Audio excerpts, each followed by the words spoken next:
ذُنُّون مصری، آپ نے ایک روز اپنے مریدوں سے خطاب کیا، امام سلمی روایت کرتے ہیں، فرمایا یا معشر المریدین من اراد منکم الطریق، تم میں سے اگر کوئی شخص اللہ کی طرف جانے کا راستہ چاہے، اللہ کو پانے کا راستہ چاہے تو کچھ آداب سیکھے، کچھ آداب سیکھے، ایٹیکیٹس، مینرز، آداب سیکھے۔ فَلْيَلْقِ الْعُلَمَاءَ بِالْجَهْرِ، جب علماء سے ملے، آداب یہ ہے، علماء سے ملے تو جاہل بن کے ملے، علماء سے ملے جانتا ہو تب بھی جاہل بن کے ملے، تاکہ جتنا علم ان سے مل سکتا ہے لے سکے۔ وَالزُّهَادَ بِالرَّغْبَةِ، اور زاہدوں سے ملے، عبادت گزاروں سے ملے تو رغبت اور محبت سے ملے، اللہ والوں سے، عبادت گزاروں سے ملے تو رغبت اور محبت سے ملے، ادب اور احترام سے ملے، محبت اور چاہت سے ملے، ان کو تکنے کی آرزو کرے، ان کے پاس بیٹھنے کی آرزو کرے، رغبت کے ساتھ ملے۔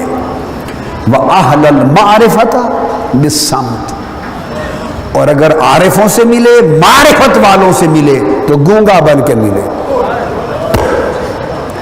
وہ جو کہیں ہمتن گوش ہو کر سنتا رہے، اپنے اندر ڈالتا رہے، بولے نہیں، بولے نہیں، کچھ پوچھے نہیں، گونگا رہے، بس وہ چپ رہیں تو مرضی، بولیں تو مرضی، کچھ کہہ دیں سن لے، نہ کہہ دیں تو دیکھ لے۔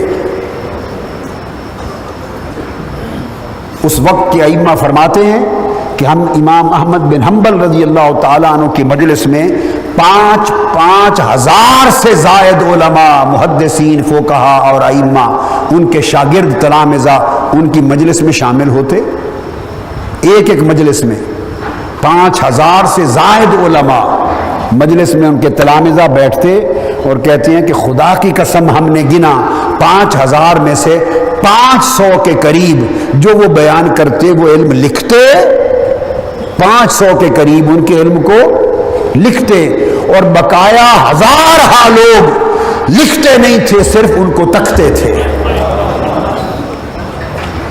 وہ کیوں آتے کیوں تھے؟ کہتے بس ادب سیکھنے کے لیے آتے تھے، ادب سیکھنے کے لیے آتے تھے۔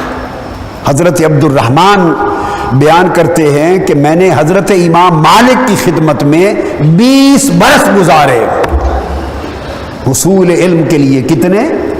20 برس گزارے، اور 20 برس میں امام مالک نے 18 برس تک مجھے صرف ادب سکھایا، علم نہیں پڑھایا۔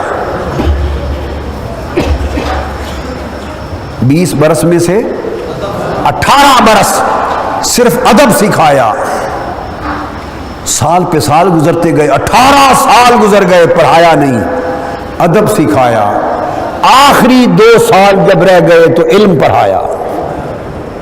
18 سال ادب سکھایا اور صرف آخری 2 سال علم پڑھایا، اور آخری عمر تھی ان کی، آنکھوں میں آنسو آ گئے اور رو کے کہنے لگے کہ آج تک پچھتاوا ہے کہ وہ آخری 2 سال جو علم پر لگائے کاش وہ بھی ادب پہ لگائے ہوتے، وہ بھی ادب پہ لگائے ہوتے۔ یہ حضرت ذُنُّون مصری رضی اللہ تعالیٰ عنہ، ان کا دور تھا، مصر میں لوگ، بغداد میں لوگ ان کو زندیق کہتے، ملحد کہتے، کوئی کافر کہتا، فتوے لگاتے۔ حکام وقت کے پاس ان کو بھیجا، قید کرا دیا، عمر بھر سنگ زنی کرتے رہے اہل وطن۔ یہ الگ بات کہ دفنائیں گے اعزاز کے ساتھ۔ عمر بھر حضرت ذُنُّون مصری کو تکلیف دی، عمر بھر حضرت ذُنُّون مصری رضی اللہ تعالیٰ عنہ کو اذیتیں دی، تکلیفیں دی، فتویٰ زنی کی، کافر، ملحد، زندیق کہا۔ پہچان نہ سکے کہ یہ شخص کون ہے،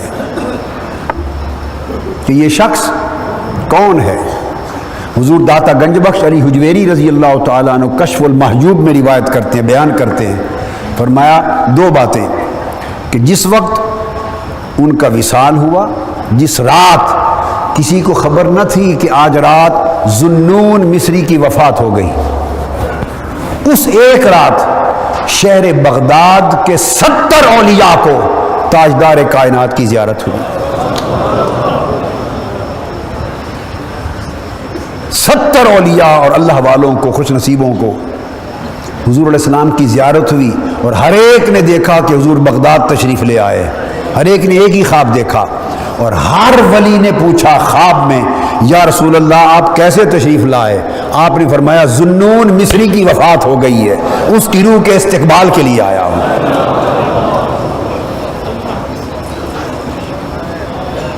دنیا دھاڑے مار کے روتی ہوئی صبح اٹھی تو ان کو خبر ہوئی کہ یہ ذوالنون مصری کیا تھا، یہ کون مرد تھا؟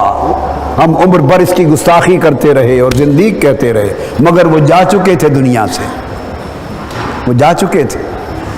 جب وہاں پہنچے تو نور کے کلمات کے ساتھ ان کے ماتھے پہ لکھا تھا حبیب اللہ، کان حبیب اللہ ومات فی حب اللہ، اللہ کا عاشق تھا اور اسی کے عشق میں وفات پا گیا، اور اللہ کا محبوب تھا اور اسی کی محبت میں وصال فرما گیا۔